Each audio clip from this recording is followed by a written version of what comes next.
Hello, Obooters from all around the world. My name is Aicha. I'm 11 years old and I live in Tunisia. Welcome to our Oboot session where me and my co-host Aziz will interview our guest Vanessa Paranjothy. We hope that you will enjoy this session. I will start with our first question to our guest. Hello, Vanessa. It's a pleasure we have you with us today. To start our interview, can you please tell us a little bit about you and what you do for your work? Hi Aicha, hi Aziz. So I run an organization that gets reusable menstrual products to women. Periods, they shouldn't be a problem in the 21st century, but they still are. And so that informs the work I do. But to tell you a bit more about me, to start, I am 33 years old. I am from Singapore. I run my organization with two of my younger sisters. And I'm really, really passionate about women's health and reproductive rights and our general equality. Yes. Yeah, so I'll start off with the first question. At what age did you think of this idea? I thought of it when I was 25, 26. And periods are one of those things that, in a conservative society like Singapore's, we're very Asian. We're pretty conservative in the sense that we like to stick with what we know. And to try to introduce them to new period products or to talk about periods and women's bodies in itself was something that wasn't often done. So at the age of 25, 26, when we first thought of the idea, it was still something that people weren't especially ready to embrace with open arms. Where did this idea come from? What happened for you to think of this idea? Yeah, that's a great question. So one of my best friends, he did an exchange program and a following internship in Guatemala. And not many Singaporeans really venture out of our traditional holiday hotspots, but he did this exchange in Guatemala, a world away from Asia, from Singapore, and there he had a whole group of American colleagues. And a couple of them were talking about how they had swapped to menstrual cups, and it was the best thing they had done. They can't imagine their periods otherwise. It was so amazing. They don't understand why women all over the world are not using it. And he came back to Singapore and he was telling me this. And I was sitting there, I was like, as a woman who's had access to the internet for 10, 15 years, I have never heard of a menstrual cup. And after doing a bit of Google searching, I realized that these cups have been around from the 1930s. How crazy. It produced no wastes. It is, eco-friendly. It saves people money. It is comfortable. But women have not heard of it. It's almost 80 years old, this invention. And so it got me curious as to why and how. And that's when we decided it seems to be the best option for women who can't afford clean periods, right? How do we get it out to them? And that's how we got the idea. That's nice. Didn't know it was that old. Yeah. Idea. Yeah. Yeah. Okay, so can it be dangerous? That's also a great question. So these cups, I wish I had a sample. I'm so silly, but these cups are made of medical grade silicone. So it's kind of like a reusable tampon where you insert it into the body. It sits at the base of the cervix. It collects fluid for about, you can use it for up to 8 hours a day. So you don't have to change it out very often. But because it's made of medical grade silicone, the risk of toxic shock syndrome, which you can get with tampons, for example, is much lower. I think recorded cases of toxic shock syndrome with menstrual cups globally, I think it stands at 2. As opposed to, there've been many women who have died, for example, from using tampons and toxic shock syndrome, or had, not to get gory, but they've had amputations or operations and yeah. So is it safe? Yes, I think it is the safest, cleanest option we have at this point for women. Yeah. What are the advantages of this product compared to tampons? Because it's Yeah, so there's so many advantages. I think for me, I'll start with the most interesting advantage. I think having used it myself, talking to all my best friends who use it, the most interesting advantage of using the cup is that women are forced to get to know their bodies. In cultures in a world where women are kind of discouraged from getting to know their bodies intimately, I think the fact that you are forced to get to know how much you bleed, for example, or where the cup goes, or how your anatomy looks like or works, I think that has been the most interesting advantage, because I think in many communities around the world, women know woefully little about their bodies. The second advantage would be the fact that it's really economically friendly. So there's something called the pink tax, which is basically how much more money women generally pay for essential goods or just day-to-day maintenance. Like, women have to use makeup, for example, to kind of get through the world.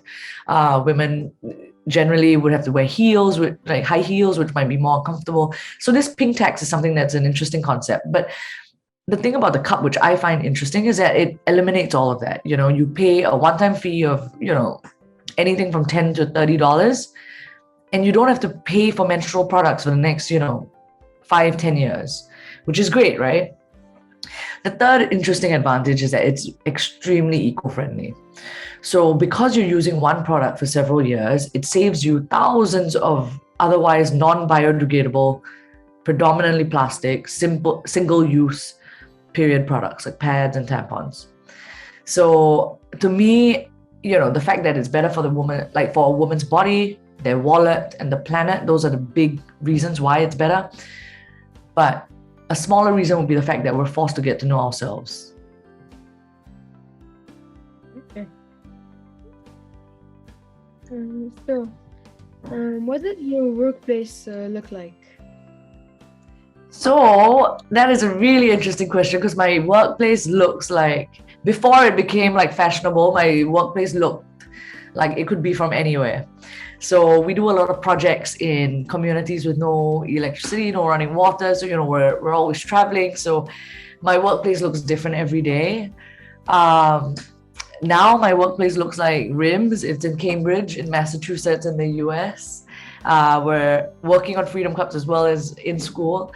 So I think that has been a really exciting thing, that my workplace has looked very different over the course of the 5-6 years we've been running Freedom Cups. what does your job look like every day? So we're a very small startup, and because of that, my work day looks different as well, day to day, but it would consist of, I would think, the big things of running an organization, operations, for example. So I'll have to look at all the orders that came in for the day, where they're going out, because we've got different avenues of sales. I would maybe look at the finances to see whether or not, we're breaking even for the month or we're making more.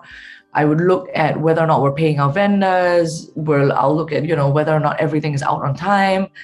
I would also look at our social media. So you guys are probably far more well-versed, like Aicha and Aziz, with social media than I am.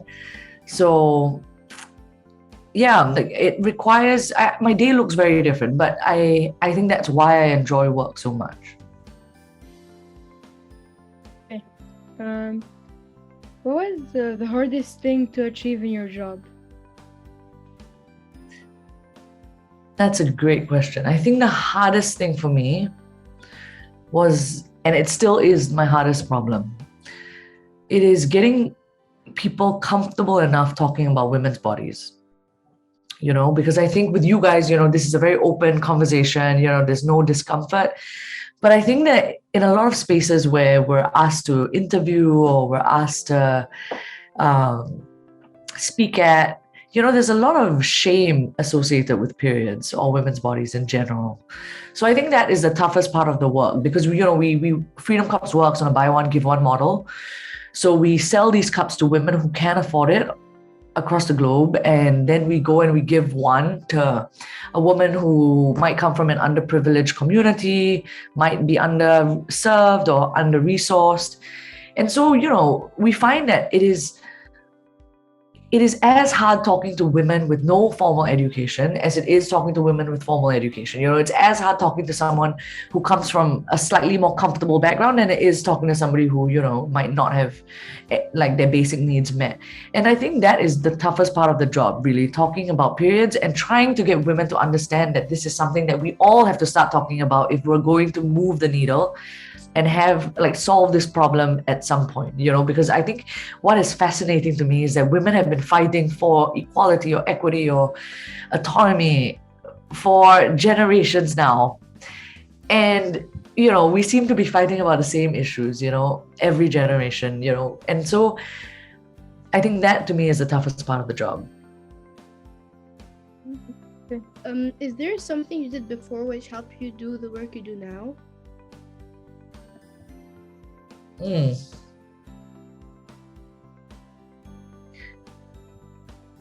I would have to say I was my first job out of university. So I went to university, I graduated in 2012, and my first job out was a more sales-oriented job. And I think sales to me is a really important skill to have, regardless of whatever industry you're in, regardless of what career. I think sales allows you to develop some skills of resilience, not taking no for an answer. It helps you develop talking to strangers, for example, or being able to convince someone. And so I think that maybe skills wise for running a startup or trying to convince people that there might be a better option for them, I think maybe that sales job helped. Also, was there any haters which didn't like the product and all?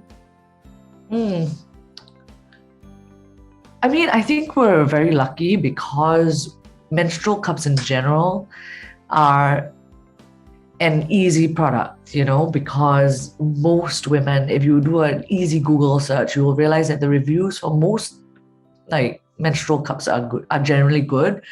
So we haven't had many customer service issues that way where people are like, oh, this is so horrible, But having said that, I think what we have found is that there's a lot of education involved. So, women would purchase these cups and then they would come to us and they're like, where does it go? How does it work? Where does it fit? And so, we do a lot of after sales care in that respect, teaching women. Now, I think very encouragingly, we've seen, at least in Singapore, a trend where we're getting much less of these. When we first started, it was really can I go to the toilet with a cup inside? Can I sleep with a cup inside? And so we got very much more basic questions. I think now the conversation has evolved a bit more. I'm not sure if I'm answering your question, Aziz. Yeah, for me it answers the question. Okay. How many people do you think you helped? The technical answer, I would say we've got about 26,000 users at this point. But how many people have we helped? That is I would take that as a more abstract philosophical question, because I think we've got, when I look at my work and why I think I'm still so passionate after 5 years, I think it's because I don't think we've moved the needle yet. I think that our work is still cut out for us. My aim is hoping to make periods a problem of the past enough such that your generation doesn't have to deal with it. Your generation doesn't have to fight the same battles or, pick up the same issues and deal with that. And so I think that my work has been just a drop in an ocean, and I really hope to be able to have a more extensive, long-lasting impact. And we're trying to figure out ways to do that at this point. Okay. So who was the first person to try the products? Apart from you, if you were the first. I love that question because I have such a story for that. It took me, I was so convinced this was a great idea. I was like, these menstrual cups have existed for 80 years. They're made of medical grade silicone. They cost close to nothing. They will help women. And I was so convinced about it. So I fly up, I meet a couple of manufacturers in China We make a few samples, and I have the sole role of trying the cup for the first time, right? To see if this works, to see if and it took me 6 months. It took me 6 whole months to get that cup off the shelf and to try it myself. So I was the first user of the product, but at the same time, I got it out to my best girlfriends. So I told them, I said, if you love me, please do me a favor and try these things. I'm trying to start this company to get it out to women who can't afford clean periods. And so I need your help. And so a couple, I think 1 or 2 girlfriends managed to try the cup before me, even, which speaks to the fear and the stigma and the shame and the silence associated with periods everywhere, And it was my best friends and my sisters. So lucky for me, I've got 2 younger sisters. They're also my co-founders for Freedom Pups. And all of us, I think it would be my closest friends, maybe 3 or 4 of them. And then my 2 younger sisters. So there was a group of 7 of us who tried it first. I think you said it took you 6 months to do the first Freedom Cup. Yeah. What was the part which took you the most time to do while you were? So manufacturing was fairly straightforward. I think the longest time would have been the marketing, like trying to get the products out. So alongside the cup, you also need a cotton bag, you need the instruction booklet, you need the box, you need social media to follow, you need just kind of all these design elements, and that I think would have taken the longest time. Also, because women get periods once a month, getting feedback was also something that took a lot of time, because we had to wait in between cycles. So that, to me, I think it would be the feedback, the iteration of the product, as well as the coming up with all the collateral to follow the product. So the instruction booklets and the packaging and the social media, the pictures, the photography, the website, those things. Who were the person which supported you the most in the idea? That is a very simple question to me. It was truly my family. So the reason why my youngest sisters are consider my co-founders at this point was because I started, and they worked with me at every stage. Without asking for anything, without, expecting anything. They were just this is an idea worth working on. There's no reason why we're in the 21st century. We've put men on the moon, computers in our pockets. We've, decoded the human genome, but women are still bleeding out onto things like leaves and sand and bark. And so I would say the first people who supported me on this were my family. My 2 younger sisters, I have a younger brother, and my parents. I started when I was 25, 26. We were till today, we're actually bootstrapped. We haven't taken any external funding. But till today, whenever you need an emergency drop off, an emergency pickup, I have this support system. And I think that has been incredibly, incredibly important for us. I think you said it was what you're in Harvard. You're in Harvard? Yes, Aicha. I'm in Harvard now. Before going to Harvard, what was your dream university? Or was it Harvard? I think so. I've done an undergraduate, and just like Rim, we're both doing our master's degree now. And yeah, I think my undergraduate, my ideal university would have been the London School of Economics. They have a program called PPE, and it's something that I would have wanted to explore. Sure. Also, about Harvard, what is the main thing which made you get into Harvard? What was the main reason, basically? Yeah, I hope. I have no idea. I think the admission process of Harvard and a lot of the big universities are a bit opaque, so you don't really see the internal workings or mechanisms. But I think I hope that the reason why they selected me would have been the fact that I'm trying to solve an issue that, for some strange reason still plagues humanity. And maybe they think there's some value in the work I do. And hopefully they wanted to give me a platform or the resources to further this work. I hope that's the reason why they selected me. But honestly, it's a great question because I have no idea. What job were you planning on do before doing this, and why? In Singapore, it's a very fairly simple thing, straight out of the gates of university, you just aim to make the most money you can, and that usually means you end up as an investment banker. And it's a very, very easy, straightforward trajectory. But I think that would have been where I wanted to go. Maybe not investment banking because I don't have a finance background, as Rim would know. But I would have looked at a multinational. So maybe P&G, Unilever, Nestle, maybe. Or actually, I think Nestle is owned by one of them now.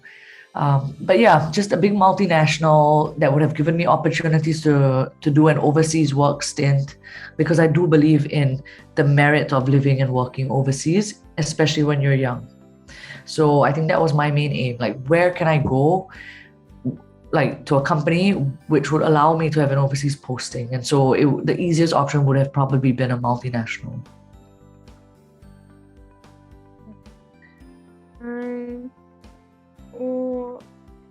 I had a question about the freedom cuffs. It was anything you would change about the freedom cuffs?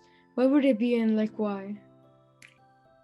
I love these questions. I think you guys should teach like reporters and journalists how to ask questions. Yeah, I think that is a great question. If I could change something about the Freedom Cup, or like menstrual cups in general, I would think of a way to make it, like, at this point, the only way to, like, it already is a much more eco-friendly alternative. So it's a small little cup. I will send you guys a picture after this. And it's already a much more eco-friendly option than traditional options like pads, tampons.